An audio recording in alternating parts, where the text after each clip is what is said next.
Hello दोस्तों, नमस्कार। आज का विषय है सरदार वल्लभ भाई पटेल जी को लौह पुरुष क्यों कहा जाता है। हमारे भारत देश के गुजरात प्रांत में एक बहुत ही प्रसिद्ध वकील साहब हुआ करते थे। उनकी पत्नी को कैंसर की बीमारी थी। आए दिन वह बीच बीच में ज़्यादा बीमार पड़ जाया करती थी। एक बार उनकी तबीयत अचानक ज़्यादा खराब हो गई। उन्हें मुंबई शहर के एक अस्पताल में भर्ती करवाना पड़ गया। पत्नी की सेवा एवं देखरेख के लिए वकील साहब को उनके साथ अस्पताल में ही ठहरना पड़ गया। लेकिन अचानक उन दिनों एक मुकदमे की तारीख पड़ गई। एक तरफ उनकी पत्नी का स्वास्थ्य है और दूसरी तरफ उनका मुकदमा। वकील साहब बड़े असमंजस में पड़ गए कि हे भगवान, मैं करूँ तो करूँ क्या।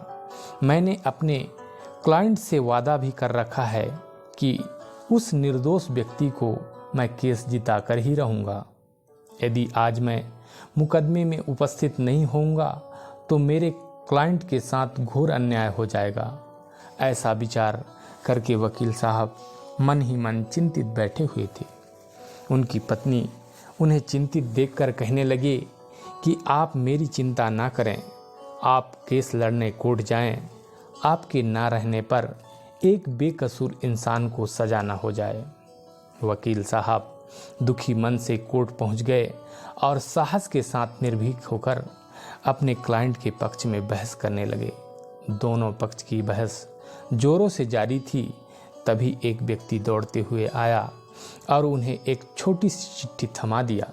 वकील साहब चिट्ठी को सरसरी नज़र से देखे और चिट्ठी को नज़रअंदाज रखते हुए अपने जेब में डाल लिए।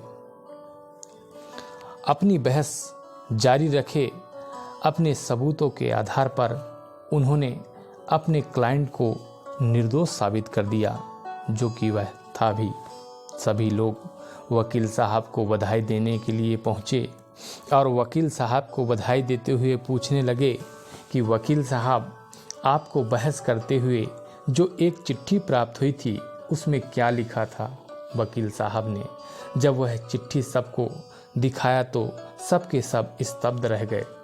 उस चिट्ठी में उनकी पत्नी की मृत्यु का समाचार था। लोगों ने कहा, आप अपनी बीमार पत्नी को छोड़कर कैसे आ गए। वकील साहब बोले, मैं आया तो उनके आदेश से ही था, क्योंकि वह जानती थी कि किसी बेकसूर को बचाने का कर्तव्य सबसे बड़ा धर्म होता है।